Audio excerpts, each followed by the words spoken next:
উনি মানে অনেক সুদর্শন এবং উনার একটা অরা আছে। উনি যখন সেটে আসেন আসলে সবকিছু একটু চেঞ্জ হয়ে যায়। আমরা প্রিয়তমা দেখেছি, প্রিয়তমার পরে রাজকুমার, তারপরে তুফান, প্রত্যেকটাতে কিন্তু উনি ডিফারেন্ট ডিফারেন্ট ক্যারেক্টার প্লে করেছে এবং নিজেকে নিজে ছাড়িয়ে গেছেন। প্রথম দিনের শুটিং এক্সপেরিয়েন্স কেমন ছিল শাকিব খানের সাথে? তো প্রথম সিনেমা হ্যাঁ, এবং সেই সাথে মানে শাকিব খানের মতো এরকম বড় একজন মেগাস্টার, সো ডেফিনেটলি এক ধরনের নার্ভাসনেস শুরুতে ছিল। মনে হচ্ছিল যে আচ্ছা, সিনেমার অনেক কিছুই তো অন্যরকম। সিনেমার ক্ষেত্রে আমাদের মানে আমি যেহেতু অনেক বছর ধরে রেগুলারলি নাটকে কাজ করেছি, সো আমি নাটকের কাজের প্রসেসটা বা কিভাবে কাজ হয় এটা জানি, কিন্তু সিনেমাটা একদমই নতুন আমার জন্য। সো নার্ভাসনেস ছিল এবং সেই সাথে প্রথম দিনেই প্রথম সিনেই হচ্ছে আমার মেগাস্টার শাকিব খানের সাথেই মানে সিকোয়েন্স।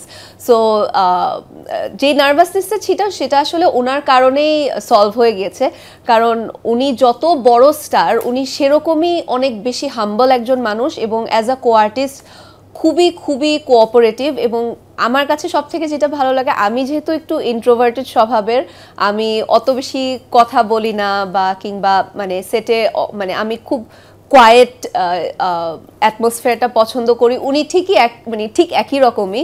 উনি একদম মানে কোনো ধরনের কোনো মানে ঝামেলার মধ্যে নেই, একদম নিজের মতো থাকেন, সবসময় সিন কি হবে এটা নিয়ে চিন্তা করেন এবং কিভাবে সিকোয়েন্সটাকে আরও বেটার করা যায়, এবং এটাই ওনার মাথায় বোধহয় সবসময় চলতে থাকে। কারণ যখনই আমি দেখি যে সিকোয়েন্সে হয়তো ক্যামেরা চেঞ্জ হচ্ছে, তখনই উনি নতুন একটা কোনো ইনপুট দেয় যেটা সিনটা অনেক সুন্দর হয়। শাকিব খানের সাথে রোমান্টিক সিন শুরুতেই মনে হয় প্রথম দিন মানে রোমান্টিক সিন, হ্যাঁ, সেটা কিভাবে কাটিয়ে?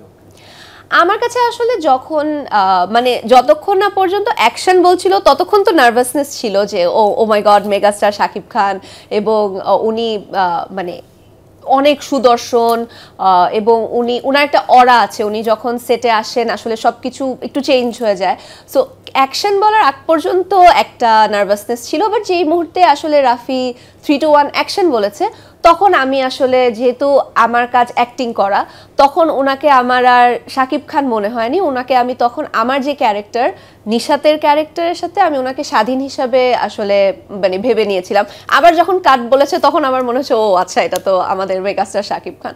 সো এইভাবে করে আর কি চেষ্টা করেছি আমি আমার 100% দিয়ে কাজ করি। শাকিব খান থেকে পজিটিভ কি শেখা হচ্ছে? আমি বলবো ওনার থেকে পজিটিভ আসলে অনেক কিছু শেখা হয়েছে। আমার সাথে তো ওনার শুটিং অনেক বেশি দিন ছিল না, টোটাল মনে হয় 10 দিন, 8 থেকে 10 দিনের মধ্যে। আমি অনেক সময় এরকমও হয়েছে যে মানে কোনো একটা কিছু নিয়ে হয়তো আমি একটু মানে অফ বা ইয়ে, কিন্তু আমি ওনাকে সেটে কখনো মুড অফ করতে দেখিনি বা কোনো ধরনের কোনো মানে সেটে উনি যখন ছিল পুরাটা সময় উনি আসলে মানে উনি যে এত বড় মেগাস্টার এটা কাউকে বুঝতে দেননি।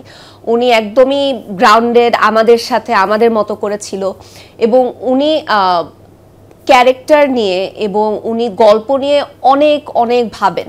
এবং আমার কাছে মনে হয় যে মানে এটা আমার কাছে মনে হয়েছে যে উনি সবসময় ফিউচারে আরও ভালো করতে চান, এই ব্যাপারটা ওনার মধ্যে সবসময় থাকে। So this is a very big quality, এবং এটা আমি চাই যে এই জিনিসটা যেন আমিও করতে পারি, যে মানে এখন এটা এখন আমি 100-এ 100 করছি, পরবর্তীতে যেন দর্শক বলতে বাধ্য হয় যে না মানে ও অনেক মানে 100-এর উপরে করছে, যেটা আমাদের শাকিব খানের ক্ষেত্রে হয়েছে।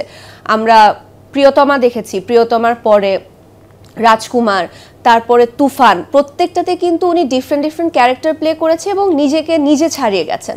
সো এই কোয়ালিটিটা আমার কাছে মনে হয় খুবই ইম্পর্টেন্ট, এবং সেই সাথে সবসময় আসলে মানে এরকম একটা অরা রাখা, এটাও একটা বড় কোয়ালিটি আমি মনে করি। শাকিব খান সিন ডিসকাস করতে কিনা, যখন একটা সিন রিহার্সাল করা হয়?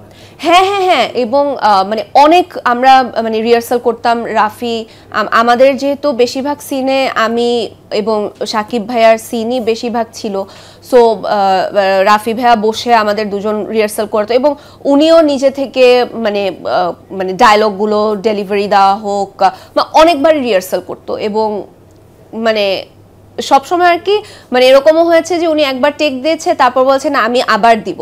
সো এই জিনিসটা আমার কাছে খুবই ইম্পর্টেন্ট যে একজন আর্টিস্ট মনে করেছেন যে আচ্ছা আমি আরো বেটার দিতে পারবো, এটা খুবই ইম্পর্টেন্ট।